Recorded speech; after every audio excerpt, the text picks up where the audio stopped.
संथाल परगना में सिमटा झारखंड की राजनीति आपको बता दें 7वें और अंतिम चरण में गोड्डा, दुमका और राजमहल में 1 जून को मतदान होना है। आज बीजेपी राष्ट्रीय अध्यक्ष जेपी नड्डा 2 जगहों पर रोड शो करेंगे। गोड्डा लोकसभा के देवघर में निशिकांत दुबे के लिए मांगेंगे वोट, तो वहीं दुमका लोकसभा के पालोजोरी में सीता सोरेन का करेंगे प्रचार। ये अहम जानकारी हम आपको दे रहे हैं। जेवीके से सुप्रीमो जयराम महतो भी दुमका में करेंगे रोड शो।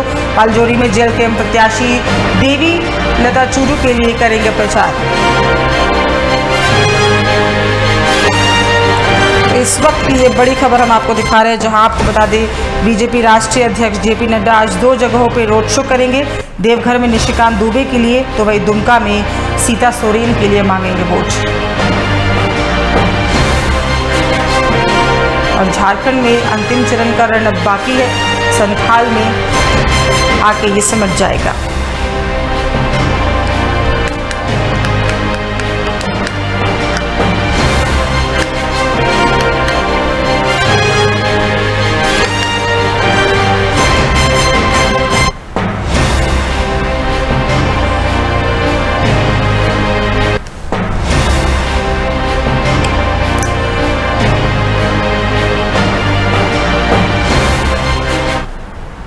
और इसी पे अधिक जानकारी के साथ हमारे स्टेट हेड राकेश जी हमारे साथ लाइव जुड़ चुके हैं। राकेश जी, बीजेपी राष्ट्रीय अध्यक्ष जेपी नड्डा आज 2 जगहों पे रोड शो करेंगे। गोड्डा में देवघर से निशिकांत दुबे के लिए वोट मांगेंगे, तो वही दुमका से सीता सोरेन के लिए वो वोट की अपील करेंगे। लगातार हम देख रहे हैं कि अब आखिरी रण का जो चुनाव है वो बाकी है। अब सारे जो प्रत्याशी है वो भी मैदान में है और जितने भी दिग्गज है उन्होंने भी अपनी कमर कस ली है। क्या कुछ जानकारी है फिलहाल आपके पास? देखिए, जिस तरीके से लगातार हम कह रहे थे कि अंतिम चरण का जब चुनाव होता है तो कई चीजें सामने आती हैं, क्योंकि 3 सीटें काफी महत्वपूर्ण मानी जाती हैं और साफ तौर पे कहा जा सकता है कि निशिकांत दुबे जिस तरीके से उस इलाके में सबसे प्रचलित नाम माने जाते हैं, सांसदों की बातचीत की जाए तो वहां उनके पक्ष में लगातार प्रचार प्रसार चल रहा है, बड़े नेता आ रहे हैं और जेपी नड्डा का जिस तरीके से कार्यक्रम है उसके बाद से तीनों सीटों पर कहीं ना कहीं कब्जा जमाने की कोशिश की जाएगी। फिलहाल की बातचीत की जाए तो दुमका की बातचीत की जाए तो सीता सोरेन बड़ी तेजी से काम करने की कोशिश कर रही है। प्रधानमंत्री का भी दौरा वहां हुआ है और इसके बाद से वहां के इलाके में किस तरीके से वोटरों की रुझान होते हैं इस पर देखने की बात होगी, क्योंकि पहले से बीजेपी के खाते में ये सीट और गोड्डा की सीट दोनों सीटें थी। जहां तक राजमहल की बात है, राजमहल में भी इसी तरह से कोशिश की जा रही है कि इसे भी जीत हासिल करने की कोशिश की जाए, लेकिन राजमहल में विजय हांसदा को पहले से ज्यादा सीटें मिलने की कोशिश कर रही थी, वोट ज्यादा मिलते थे और इसके बाद से ताला मरांडी वहां पे अपनी उपस्थिति दर्ज कराने की कोशिश जरूर करेंगे। और इसी कड़ी में कहा जा सकता है कि बीजेपी के बड़े दिग्गज नेता यहां पहुंच रहे हैं और कोशिश कर रहे हैं कि तीनों सीटों पर संथाल के कब्जा किया जाए। जी राकेश जी, अगर हम राजमहल सीट की बात करें तो देखिए राजमहल सीट में इस बार त्रिकोणीय लड़ाई हमें देखने को मिलेगी। लोबिन हेम्ब्रम भी क्या आपको लगता है कि इस बार खेल बिगाड़ सकते हैं या वोट काटने का काम कर सकते हैं? क्योंकि जिस तरह से उनके बगावती तेवर लगातार देखने को मिले, जेएमएम से हटके फिर जेएमएम पार्टी ने उन्हें निष्कासित कर दिया, तो क्या इस बार लोबिन हेम्ब्रम राजमहल सीट पे क्या अहम योगदान उनका देखने को मिल सकता है?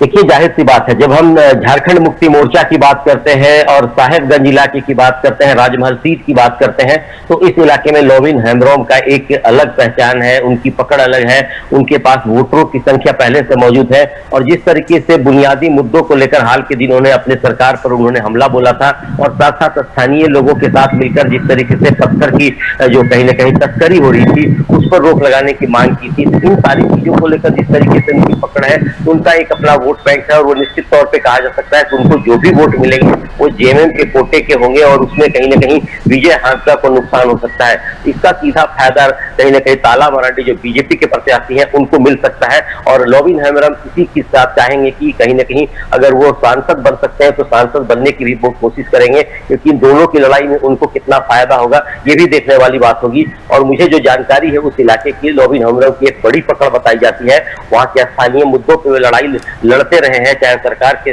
खिलाफ ही, अपनी ही सरकार के खिलाफ क्यों नहीं लड़ना पड़े, तो उनको कहीं ना कहीं लोग वोट देंगे और इसका सीधा फायदा मिल सकता है उनको। लेकिन अभी त्रिकोणीय मुकाबले की भी चर्चा है और लोबिन हेम्ब्रम एक बड़े फैक्टर के रूप में वहां पे दिखाई पड़ता है। जी राकेश जी, दुमका लोकसभा सीट जो है उसका जो समीकरण है वो मैं आपसे थोड़ा समझना चाहती हूँ, जो हमारे दर्शक देख रहे हैं, क्योंकि आप ग्राउंड लेवल पे बहुत दिनों से मौजूद है।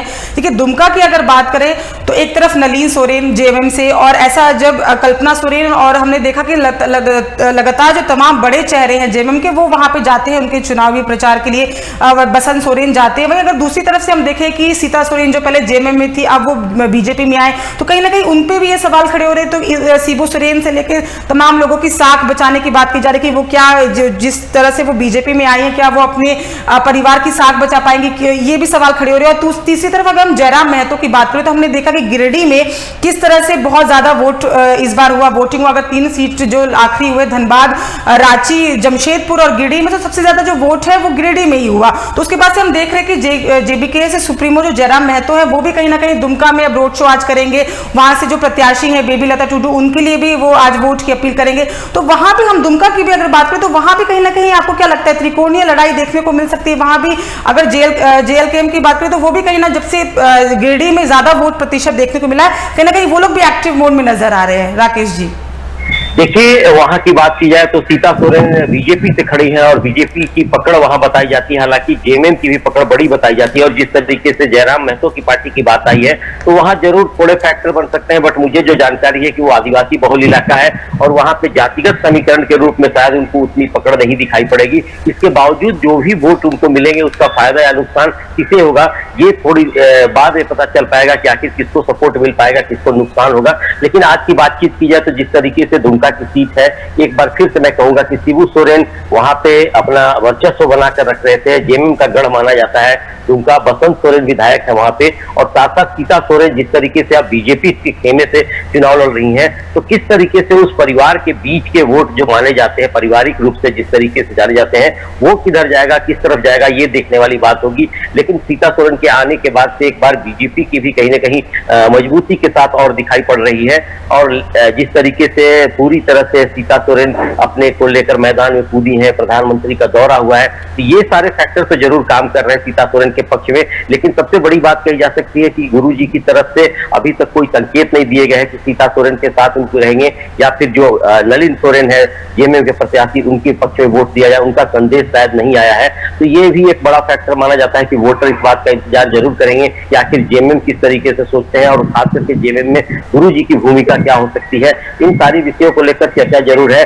बसंत सोरेन भी वहां पे मौजूद है जो कि कहीं ना कहीं विधायक है, हेमंत सोरेन के छोटे भाई हैं, तो वे भी कहीं ना कहीं फैक्टर बनते नजर आ रहे हैं। वे भी लगातार इलाकों में जाकर अपने पार्टी के नेता नलिन सोरेन के पक्ष में प्रचार की बात कर रहे हैं। तो ऐसे में साफ होता है कि अभी फिलहाल तुरंत कहना तो संभव नहीं होगा, लेकिन मुझे जो लगता है कि यहाँ के सीट पे सीधा मुकाबला बीजेपी और जेएमएम के प्रत्याशी के बीच ही दिखाई पड़ेगा। थोड़े फैक्टर जरूर बन सकते हैं। जयराम महतो की बात की जाए तो उनके जो पार्टी के प्रत्याशी हैं उनके तरफ से थोड़े वोट जरूर लिए जा सकते हैं, लेकिन महतो वोट को लेकर जो चर्चा होती थी गिरिडीह के इलाके में या फिर जमशेदपुर के इलाके में या फिर रांची के इलाके में, उस तरह की चर्चा वहां दिखाई नहीं पड़ रही है। जी, तमाम जानकारी के लिए बहुत बहुत धन्यवाद राकेश जी। हम आपसे अपडेट लेते